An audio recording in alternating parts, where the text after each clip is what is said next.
Want to know how to add banners to your website in WordPress? Well, no worries. In this video, I'm going to show you an easy step-by-step guide on how you can do it. It's super simple and under a minute, so let's get straight to it.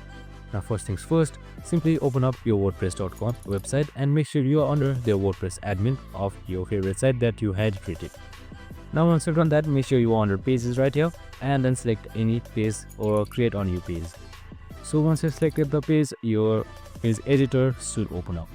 Now once your page editor opens up right here, so you can just simply see this plus icon on the top left side. This is the block error, so you can just simply select it and then hit once patterns right here. Now after a while, your patterns should load up with various categories. So right here you can see various categories of our patterns. So since we want to add banners, just simply select banners right here. So under banners here you can see various templates you can just choose from. So I'm just going to choose this one right here. So you can just simply select it once or drag and drop it to the main site or the main page. So right here you can see the banner has been successfully added.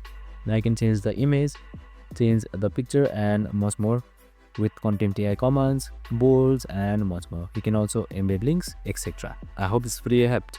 If it did, make sure to like, subscribe and tune in with us for more of these videos. See you in the next one.